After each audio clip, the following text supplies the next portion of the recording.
Here's Brian and Lance.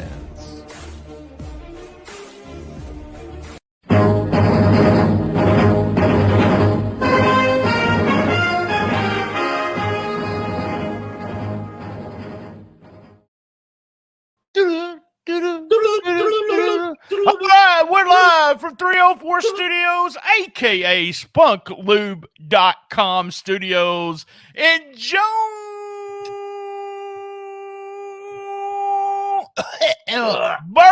Arkansas. STSPod.club production. This is me, BT. And first, before we get started, I got to clear some stuff up. Rumors. If Lance ironically misspells something like Gutner or junk, then guys, it is okay. Don't say a word. Right. But if you see someone tweeting something to Meltzer and they misspell something, they're an idiot. Just so everyone knows that rule. I gotta let everybody know. Yep. He's from Chicago, the home of the former WNBA champions, Chicago Sky. There they are. And please also don't mistake him for an old man shaking his fist in the cloud. He's the snark of excellence, my partner in crime, your friend and mine, Lance Levine, and both of us, the team of us together, we're the tastiest treats in podcasting. Tastiest snack. Snacks. All right. I'm sorry. How's it going, Lance? Where are you at today? I'm in the Golden Cheese Doritos studios. I will have you know, my junk food, like craziness, knows no bounds. I ordered Golden Cheese Doritos from Japan. So they were shipped. They were delicious. So yes, the Golden Cheese Doritos studios from Japan. Because I'm an authentic insider, I get stuff from Japan. You know, they have a service where you get stuff from a foreign country service. Yep. You need to do that monthly thing. Yep, I should. So you're rich. I go to H Mart. H Mart is it appears to be it's a Japanese grocery store, but it's actually, I'm told, Korean. So, but they have all kinds of Asian treats and snacks and chips and stuff. So I get all kinds of cool stuff there too. Last time I went to the Asian market, which is really small here in Jonesboro compared to St. Louis, had a huge one. I got COVID, so I'm staying away from it. Good to know. So, it didn't cost me anything. They gave it to me for free. So nice. All right, let me talk about some business really quick. This sounds like I'm making up shit. It really always does. But we're 1,800% more plays than last year's June. We're up 1,166% over the year. Thank you. Thank you to all the longtime listeners. Thank you to all the new listeners. We always have a lot of fun stuff planned. We had the top 3 this month was a little different. It's usually one of the WTF episodes, but, and I've told you this before, we're popular when it comes to AEW. People love to listen to us. So episode 729, Forbidden Door, and the word majestic. It's Forb Door. Majestic. And number 2 is 727 episode with the first episode of Collision, which a lot of people wanted to hear what we had to say. And this episode it was released on May the 31st. There was the initial plays on the 31st, but then boom, it was episode 720 of Cassette Wrestling News. For some reason, the last 2 episodes of Cassette Wrestling News, and it probably has a lot to do. We have a new demographic. You may talk about the demographics of our podcast. Yeah, I am the demo guy. You are. I think there's a little bit of older people that are listening to that, and also it was a like Memphis John McAdam. Yeah, like John McAdam's crew. Yeah. Okay. Hey, we welcome them all.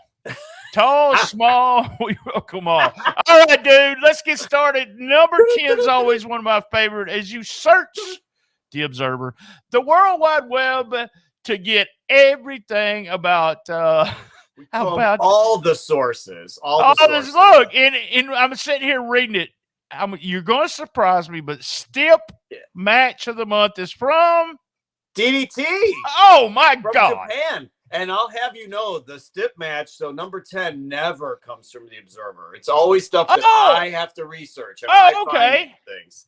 So it is not all sucked up from the Observer. So anyway, at number 10 on the WTF news desk for June of 2023. It's the stip match. It is DDT's What Are You Doing 2023 tour in Sapporo Day 2 card. It was June 18th before a whopping 304 fans in the crowd. So it was your favorite tag team, Sexy Eno and Dandy Dino. Those are your two guys. Yes. So Sexy Eno and Dandy Dino taking on Sashiro Takagi and Yukio Sakaguchi. And unfortunately, it was declared a no contest. Let me tell you what happened. Oh, man. So Eno is laid out, and Dino is in a 1-on-2 disadvantage, which if we know about Dino, 1-on-2 probably doesn't seem like a disadvantage to him. So they want him to say that pheromones are breaking up. So that's the name of their factions. So they demand that he says pheromones are breaking up. He refuses. In the meantime, Eno returns. He was laid out. He returns. Sakaguchi shoves a pen light up Eno's ass. So I'm assuming a pen light is a small flashlight. Who knows? With these guys, it might be a regular full-size, fucking lantern flashlight. But anyway, so Eno pulls the pen light out of his ass and then proceeds to put it in Sakaguchi's mouth. So Sakaguchi faints, and then Eno strips naked. And at this point, the ref finally declares that all hell has broken loose, and the match is called off, and it's a no contest. So the flashlight and the ass trick, that sounds like another Trammell staple. Yeah, let's not talk about last Saturday night, man. Woo. Real quick, they also DDT. I don't know as I call them, blow dolls, not blow up doll, but blow dolls. Yeah, was in the main event, and they the blow doll lost. So Kazuki Hirata won the DDT Extreme title over Mayo, and the doll's name is Yoshikoko. So I really think that doll is probably some inside gag there going on with that doll. But I know this is going to surprise you, Lance, but as I said, it was from DDT also. Shocking. Yoshikoko. Now I have a taste for like hot chocolate or something. Oh, yeah. I knew you'd get hungry before we got down here. Yeah, of course. Always the snack foods. Well, so, all right, we're doing this on a Wednesday afternoon, getting ready for Dynamite tonight.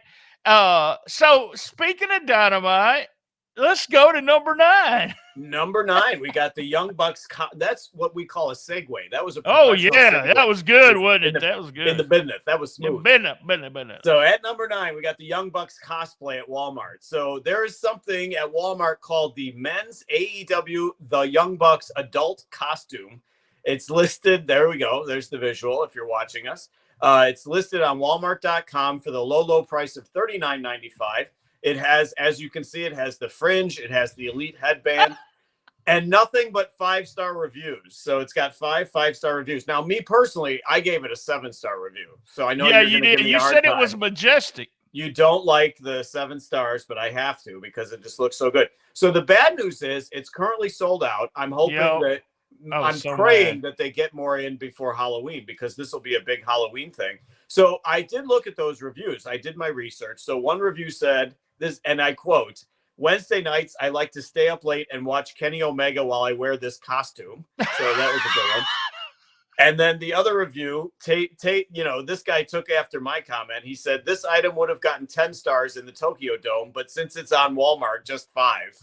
So some great reviews. Now, didn't you notice a similarity on the face on the model? Oh my God! Yeah, here's the 2 funny things. I'm going to tell you, watch the video version of WTF because we have things that we pop up here on the screen, and I hate to describe everything we do that way, but this is a grown ass man dressed up like the Young Bucks, and here's the 2 funniest things. Number 1, he's wearing no shoes. And he's got some ugly looking feet. So I don't like feet anyway. I'm not into feet. I don't know if you know this. I'm not into feet. I mean, neither. Yeah. But number 2, the most unusual thing about it to me, not that a Young Bucks adult suit is pretty bad too, even though was that he looked like Dave Meltzer, and you're the lookalike king. You got to admit, this looks like Dave Meltzer. I think it kind of looks like Meltzer and Brian Alvarez kind of combined. Like maybe if you did some kind of merger of their facial features, that's who this guy looks like. It's really bizarre. It's really strange. And let me just tell you something in advance.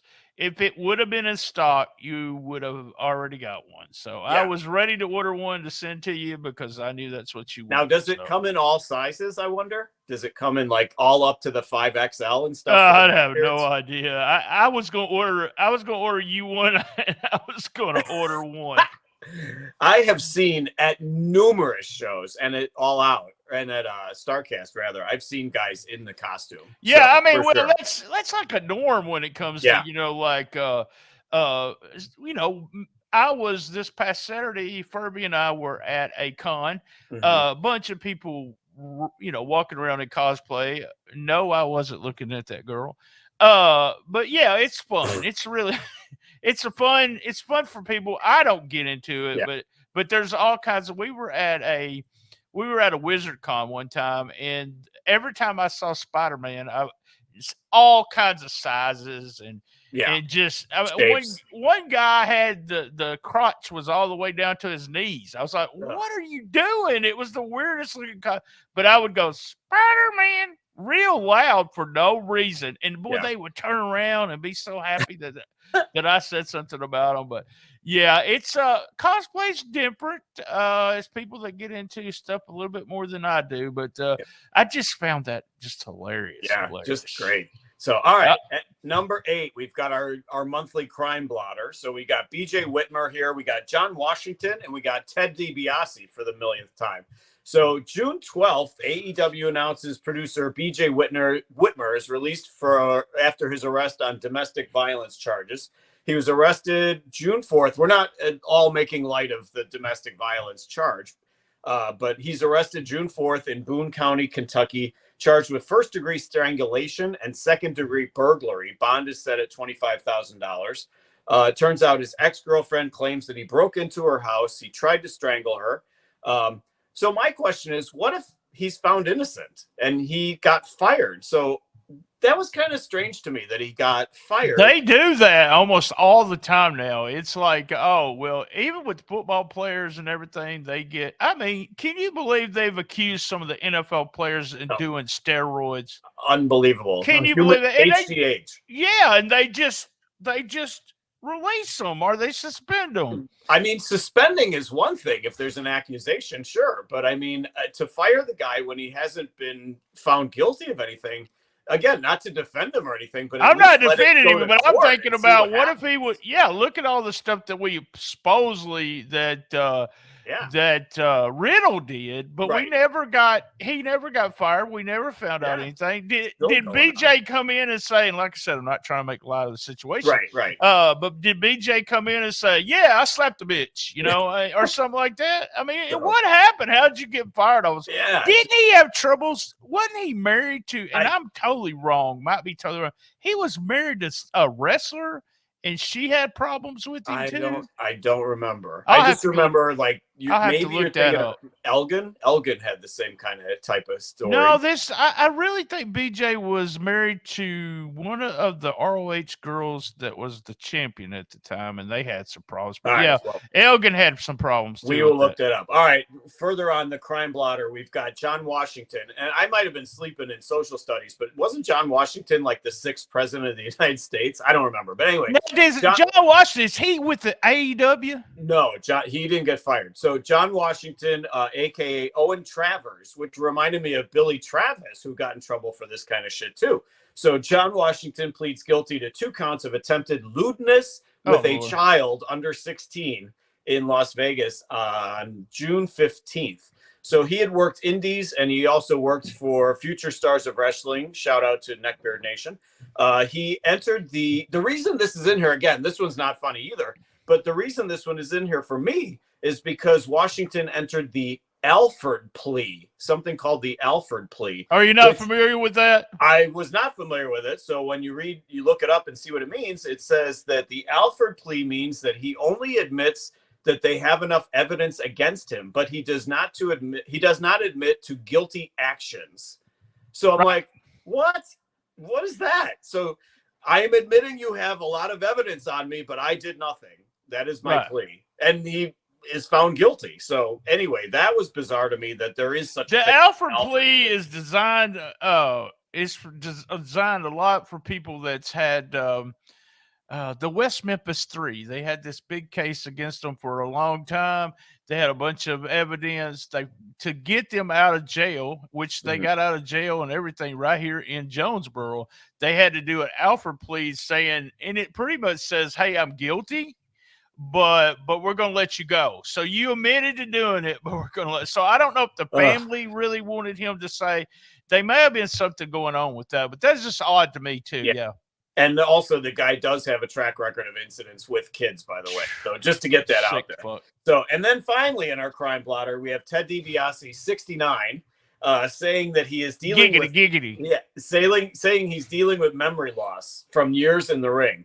So the quote from Ted DiBiase, I believe him. "I'm dealing with this. This is legit," is what he said. So I'm like, the adding of "this is legit" kind of ruins the whole thing for me. So anyway, in other words, I can't remember that I embezzled Mississippi out of millions of dollars is pretty much how I'm interpreting it. Yeah, he can't remember that, but when he was on Dark Side of the Ring, he remembered every fucking detail of JYD and his matches. So I'm a huge Ted DiBiase fan, but probably started when he was in Mid-South. Is when I become then $1 Million Man wasn't. He had good matches, but I wasn't really into him as much. But man, just such one of those guys that was always such a great worker, had good matches, and he could have good matches with JYD of all people. So now, knowing that he's in trouble for this whole embezzling in Mississippi thing with the rest of his family, this is like the I don't remember him embezzling it either, Lance. Do you remember him embezzling? We don't. I do. I think he's telling the damn truth. It's Ted DiBiase, damn it. So this is like the equivalent of wearing the neck brace into the courtroom, for the sympathy. I have memory loss. I could not possibly have done this. I did not have sexual relations with that lady. That girl. Yeah, that's right. So, all right, at number 7, Stan Lane is not the daddy. So after years I really missed out. I should have had Maury going. After years of Maury Povich-like controversy, DNA test show that Sweet Stan Lane, 69, giggity, is not the father of whack job Congresswoman Lauren Boebert, as we've been reporting exclusively. I feel we've been reporting this exclusively at WTF9 for 2 years now. So Boebert's mother had made the claim. By the way, have you ever saw pictures of this lady? She's a MILF, man. The Congresswoman? Yeah. She's a whack job, but she's not she's not unattractive. She's right. Yeah. So anyway, Boebert had been denying it. The mother had been the one making the claim. Lane said he did have a fling with her, so he confirmed that he had a fling with Sean Bentz, is her name, in the mid-'80s. Along with about 500 other women. Right, exactly. Yeah. So he had the affair, he had the fling with Sean Bentz in the mid-'80s. Two DNA tests have cleared Stan. And by the way, he is 69. And he says that his otherwise good reputation has been tarnished and that his family was dragged through this. So our thoughts to Stan Lane, we're hopefully he can get his life back on track with this news coming out. Well, just let me say that Stan Lane, the same age as Ted DiBiase, can remember he got some poo-tang from her, but it is not his kid. Just let everybody know. He remembers getting poo-tang. So. Yeah, and apparently Ted doesn't remember it. No, he does not at the same age. So, all right, at number 6, we have Asuka and Io challenging the censors. Eeyore challenging the censors.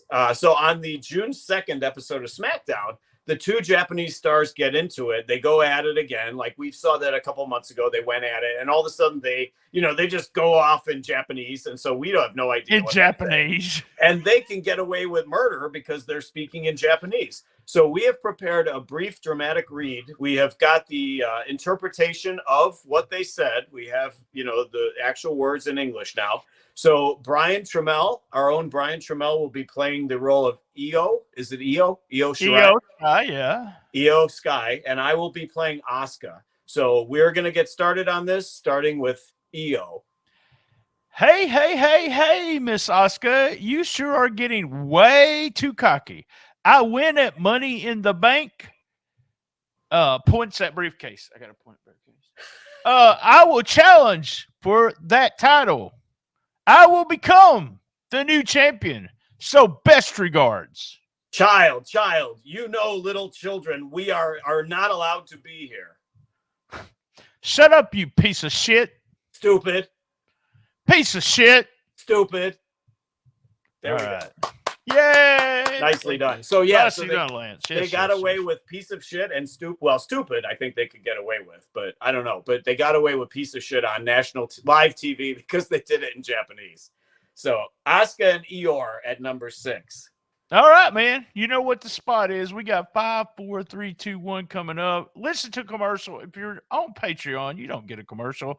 But we're going to be silent for a couple of seconds here. All right, back from commercials. A shout outs to DRO. Woo! DRO's back on Patreon. We missed you. We missed you, bro. And help me out here with Ben. Ben from Cool Kids. I'm giving him a shout out. How do you pronounce his last name, or how would you pronounce it? Mayor. Mayor. Okay, Ben Mayor. He is one of the top guys that always in Cool Kids is commenting, no matter good, bad, or ugly. And so I know I'm talking about the stuff that happens, good, bad, good, ugly. Yeah. He actually commented on a post from a couple weeks back that said he left because of that. It was hilarious. But yeah, big thumbs up to him. We like him. He comments and helps with the threads. He's one of those guys that hasn't run away from you.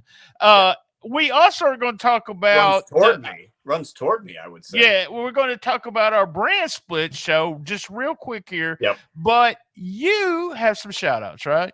I have one major shout out to my son, Sean. I'm going to send out a shout out to Sean because my son, lo and behold, after many years of me obviously being a fan, is now all of a sudden a wrestling fan. So it's been awesome hearing Sean tell me how cool is Kenny Omega and how good is Will Ospreay and Swerve and all these. His favorite guy right now is Orange Cassidy. So just enjoying talking. Sean, I hope you enjoy Orange Cassidy. Just because I'm not a fan doesn't mean anything. Yeah. But I know it makes Lance proud, but that's awesome. Anything that we do with our kids, it's the same thing. Like I said, I was with my middle child at the con, just fun stuff. And when they grow up, we don't see them like we used to. No, of course. All right, let's talk about the brand split. Yeah, we did a brand split. I gotta be winning. A draft. We did a draft. It's episode 696. I drafted for Dynamite. You drafted for Rampage. Good. I was gonna say it's a horrible ratings on Rampage, but man, Collision's doing the same thing. So here we go. Here's what we're doing. So I go to, since we knew their records or we knew how good the wrestlers were, we had an advantage of who we were picking in the middle of the year for episode 696. So it's all the wins in 2023. So at the end of December, when we do a WTF, we will do the final. We may do another update sometime. But as of right now, leading by 6%, less than 15 wins. Right here, this guy is Lance. Yes, you're barely winning. Here's your winners. 6%. I'll take it. 6%. Your winner, your big winner of your roster. And I was going to go ahead and show this for the people that are actually. Yeah, who's my big winner? Watching. I don't have the points on this, but it does give you see, that's how we picked them. So I was going to make a point of that. Your big winner is Orange Cassidy, who you got way down here. So and your loser. This is, and because they haven't had a lot of bouts, but they had very little points, and that's the Bucks. Believe it or not, it was your third pick. You're gonna hate my winners. My top winners, the Acclaimed. Yay! And my top loser, which you said, I just don't like that guy when I drafted him, was Brian Pillman Jr. So there we go, winners and losers. So you lead by 6%. It'll be interesting to see as we got some of the top picks like Punk. We got Young Bucks, MJF, all these people going to. Two of your other picks that you picked were the two girls, Sky Blue and Willow Nightingale. They both have a bunch of wins. Coming on strong. Really strong. So I'm excited to see where it ends up. But wasn't Punk your top pick? He was my top. See, it's right there. It's at the top. Yeah. And so he's back. So that I remember telling you at the time, I remember thinking that was a risky pick because he wasn't back yet. But not a lot of results yet, but we'll see. Hopefully he does have a lot of results. So we'll see. Right. Yeah, me too.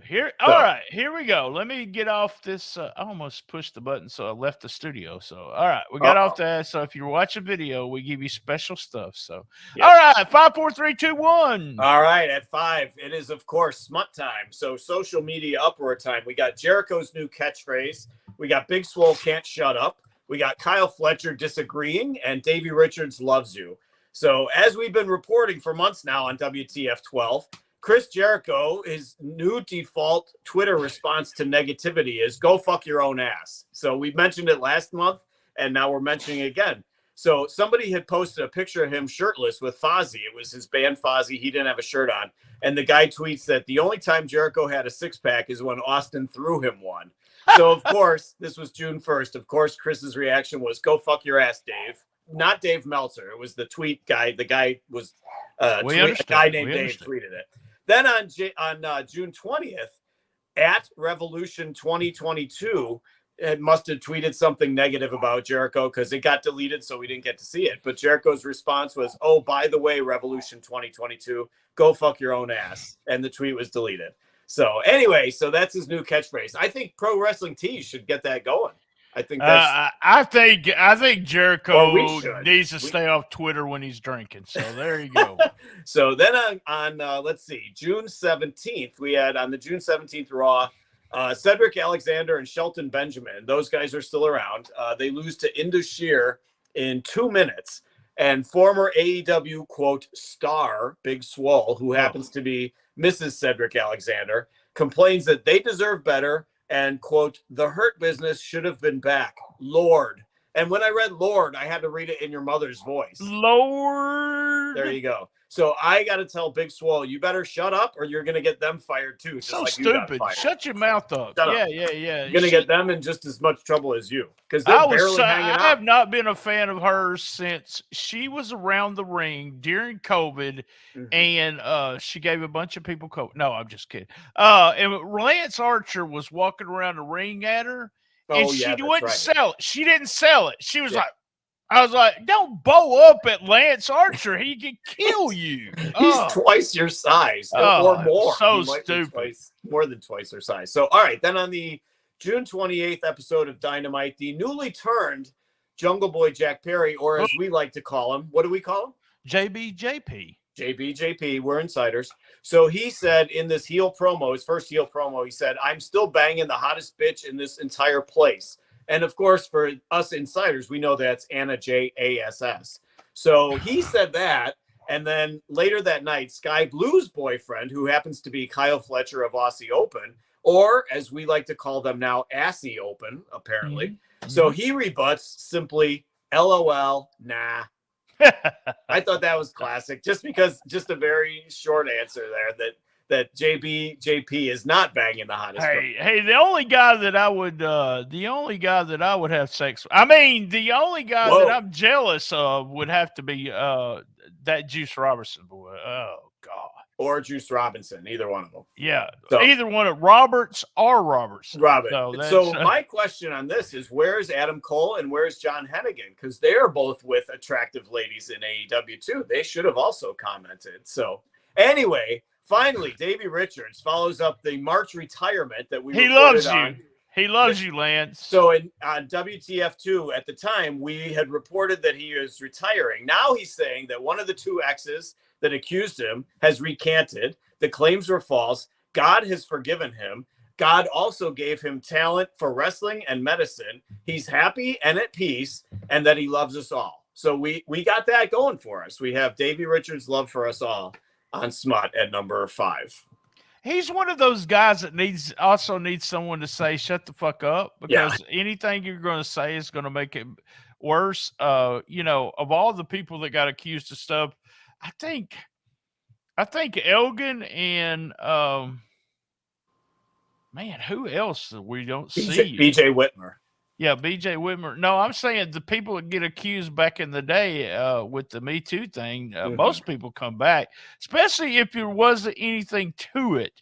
And Davey's saying when you get 2 people, when you get 3 people, whatever, yeah, the old thing about smoke and fire, something's happening. So, but he does love you. He Lance. loves us. So he I does. got that. I'm putting that on my next set of business cards. That Davey Richards loves me. So, all right. And number 4, like Jeff Hardy doesn't have enough to worry about. So we've got at Just Talk Wrestling. He just wanted to go to Canada, damn it. Let him get on the fucking plane. So at Just Talk Wrestling posts a video on June 11th of poor Jeff Hardy minding his own business.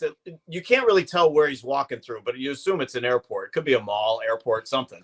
So he's minding his own business, and a fan assaults him with all kinds of shit that he wants signed. That's not assault. That is not assault. Just assault. He was not assaulted. He was not attacked. No, that's what you put here. Jeff Hardy attacked. You're doing clickbait. Clown that wants everything in his life signed. So the pictures just keep pouring out of this guy's hands, and Jeff, God bless him. He's just signing. He's going with it. He's not fighting back or saying, "Dude, I gotta go. I gotta catch a plane." Then another guy shows up and he's pulling out pictures. Assaulted him. He assaulted. They both assaulted Jeff Hardy. Poor Jeff Hardy. So anyway, then the first goof wants to take a picture with him on top of it. I'm like, will you let the man get on this fucking plane already? If he missed the plane, I would have really been pissed at these guys. So poor Jeff Hardy at number 4 getting assaulted by these 2 goofs in the air. Dude, I see this a little different than you do. Assaulted and attacked is not what the fans just did. They just asked for an autograph. That's not assaulting and attacking. Stopped. Yes, here's the deal. If you are a celebrity, you got to expect something like this. And Rey Mysterio, we didn't even mention this, but he actually told them that he wasn't signing anything else and blah, blah, blah. There's a lot of stars that will say, look, I'm sorry, I can't sign. You got to do it. Or I'm sorry, guys, I got to go. Yeah. That was not what I would have wanted to do to somebody like Jeff. I wouldn't have said, will you sign these 20 pieces that I'm going to sell on eBay. Right. If I was in that position and if I had Jeff Hardy but these they're hounds, they're autograph hounds. Yeah. And they just sit and wait on, which is real weird. I never get that. I want to tell you, you know how many autographs I have? You know how long I've been a fan, Lance? Mm-hmm. I was going to wrestling starting in Blytheville, Arkansas. In the late 70s. And I currently have some autographs to give away, but I only got 2 autographs the whole time. It never did anything for me. Mm-hmm. But I've got autographs to give away from the Memphis guys that I put in packages and stuff like that. But yeah, there's a 2-edged sword for me with Jeff Hardy. You are a star. You are going to have to expect this, and I don't consider it attack or assault. But number 2, don't overload the guy. Yeah. I mean, get a couple autographs for yourself. The way I look, I'm going to get one for myself and I'm going to sell one. Leave him the fuck alone after that. So that's the way I look at it. And like I said, the pictures just kept pouring out. Oh, that was horrible. Yeah, it was horrible. From? He had like a manila folder of pictures that they just kept coming and coming. And he's just going with it. I'm like, dude, you can say no. You can say, hey, I got to go at something. Well, they know what they're doing. They're selling them on eBay or Facebook or, whatever. So, all right. At number 3, we got Connor's Busy Month, Part 16. So we have UFC fighter and habitual asshole Conor McGregor accused of sexually assaulting a woman. Again, I'm like, yawn. How many times are we going to go through this with this guy? In a VIP men's room at the Kaseya Center in Miami on June 9th after the Miami Heat Denver Nuggets game. So this story, I mean, again, not to make light of sexual assault, but there's so many weird fucking things about this story. The alleged victim says that Conor McGregor's security people told her to meet him in the bathroom. I'm like, is that not a red flag right there? I'm like, right, in the bathroom. Yeah. Like, I'm already. You just gotta say if you say no, it's no, and that's just what people. So and she goes, and so then he allegedly forces oral sex on her. She gives police her clothes afterwards for DNA proof. I'm like, is she walking around naked, or was it just the panties or whatever? She also says that he spit on her and himself to arouse himself. I'm like, what the fuck is that? He spits on himself to arouse himself. How does that work? I'm not shaming anybody's kink. You don't want to hear my stuff. So anyway, so her attorneys say that his people forced her into the bathroom, and then Connor emerged from a handicap stall. I'm like, I don't know. There's something humorous about the emerging, or I guess the word of emerging from the handicap stall. It's just bizarre to me. And then his security people kept other people from coming in, or from anybody coming in to help her. She elbowed him to escape. I'm like, shouldn't that be like taught to his opponents in the octagon? Elbow the guy to escape, so it worked. So she was able to get away. And then, of course, during all of this bullshit, Connor's fiance is now pregnant with their 4th child. Of course she is. So, and then earlier that night, the same night at the Kaseya Center in Miami, he gets in this skirmish during a commercial, like a taping of a commercial. It's supposed to be a work. Yeah, he's supposed to be with the mascot. They're supposed to do some little. They're doing a skit with the Heat mascot, Bernie. Get it? Burni, Bernie, the Heat. I get it. So I get it. So they're doing an ad for a cryotherapy pain relief thing. And Connor's worked punches landed too hard. The guy in the costume actually goes to the ER. So that is weird enough. And then the Dana White comment afterwards, Dana White blames it on the mascot, saying it was stupid to let Connor hit him. I'm like, wait, what? So apparently it was stupid for the woman to let Connor rape her. It reminded me of that bully. So. Yeah. It reminded me of the bully thing where, the bully comes up and says, takes your head, smashes against the fist, and goes, well, why's your head hit my fist? I was like, God. Oh, yeah, it was. It was his fault. Connor, we talk about this all the time, and we include these UFC fighters and everything. There needs to, and it doesn't matter. The money matters when it comes to UFC. It doesn't matter what these motherfuckers do, what kind of trouble they get into. It's all, if Conor McGregor said right now he would fight in 6 months, Dana White would be jerking off and excited about it, because it's going to draw a crowd. It's going to draw everything. But that's actually not what should be going on. There should be some huge background checks for these guys. Yeah. I mean, I've seen trash in professional wrestling. I've seen behind the scenes of some stuff that you don't even want to speak of. And as you see the dark side of the ring, we see a lot of that.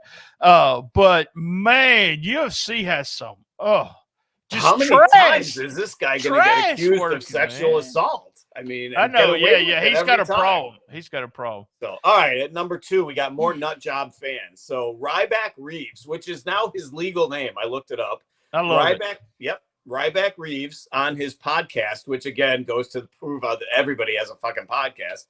So Ryback says on his podcast on June 26th, he airs the lunatic ravings of a guy by the name of Chase, a deranged fan who has made death threats to not only to Ryback, but his family and his pets. That's where I draw the fucking line. You cannot make death threats to my pet. So anyway, it all began years ago. They met at a gym in St. Petersburg, Florida. Ryback spoke to Chase at that time. He ended up Ryback went on a few dates with a woman by the name of Tanya that knew Chase.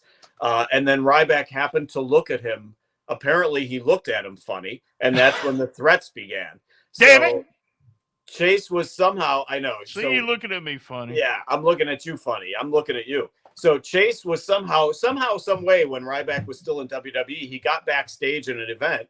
Ryback found out about it, got him kicked out. And now he basically slanders Ryback every opportunity he gets, whether it's on social media, Twitter, whatever. And Ryback has contacted authorities, as he should, that this guy's made all kinds of death threats. And so you hear it on the podcast. He kept egging him on to say more. Okay, so originally this happened. What happened is Twitter has this deal where you could go on it and you could talk to your fans, or people could join you, and you actually push a button to say who could talk. He took that from that, and I got it off of Twitter. Here's a small 1 minute, and let me tell you, I just warn you, this is not for the kiddos. Not for the kiddos. This is what Ryback's been going through. And I want you to listen to the tone of Ryback.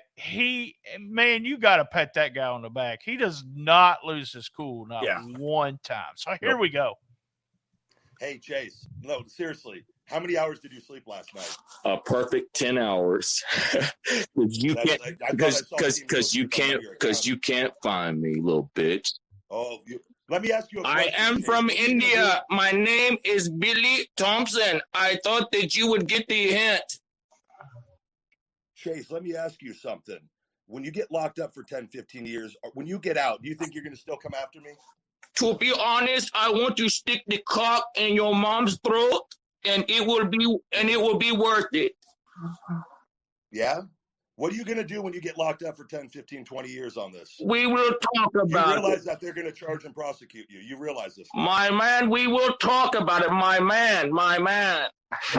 Why haven't you talked about it, Chase? You had a whole 24 hours to come do something about There's not much to talk about. I like to see the person face to face. I like to see your mom. Chase, that's a lie. I like to Chase, see. You could have took me out on crutches. You were afraid. I like to see the scarcity in your mom's face when I see her face to face.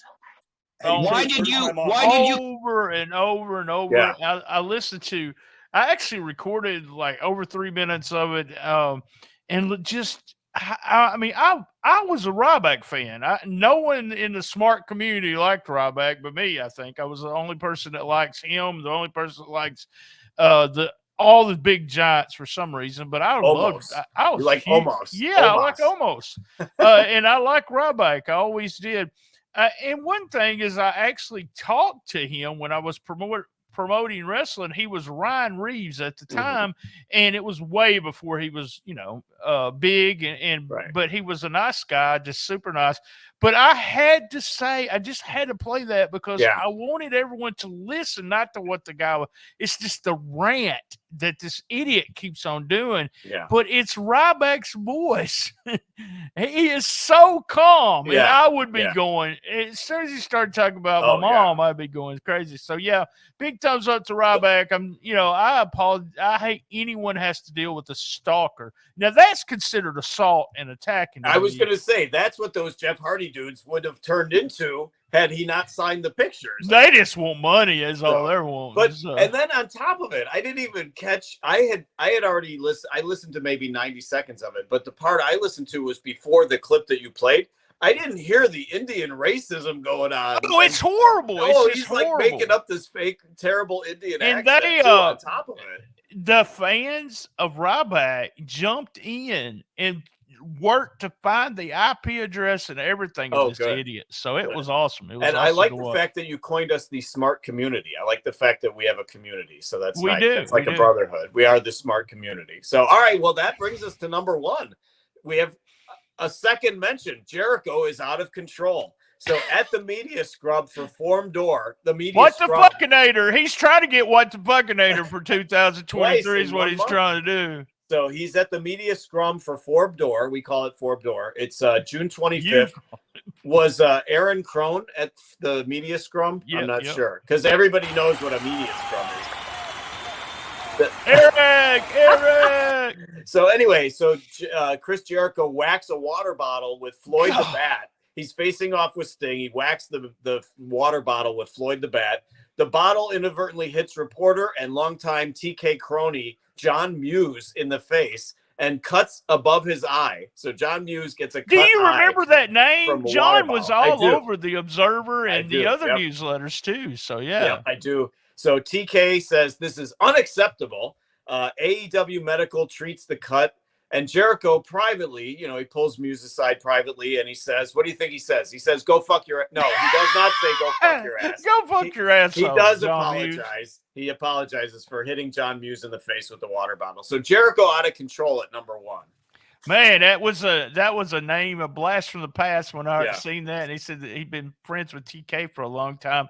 And, pat on Jericho's back for actually being able to take a water bottle and hitting a bat and it hitting something. That's pretty damn awesome. That's Otani-esque.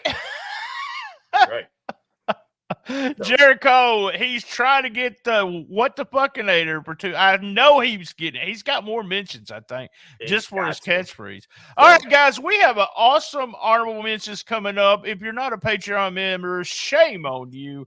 What we do is we got a few things we want to talk about. Plus, Lance always gives us the Wrestling Observer typos. Yes. And these are the funny ones. We don't just, These are the fabulous ones. The fabulous majestic. They're majestic. They're yeah, majestic. they're majestic. Go fuck your ass with that majestic. 1982 called Lance. Getting that on a shirt. They want their pink shirt. Wants their pink shirt. Damn you clouds. Damn you This clouds. shirt looks pink. All right, guys. Same bad time, same bad channel. On the best little wrestling podcast in the business. Be there. And as everyone knows, I love my mama. I thought he had an aneurysm there. As everyone knows, I have fun everywhere I go. And where am I going next? I got Cheap Trick coming up in a week. So, and I'm going to Denver. Going to Denver for business. Business.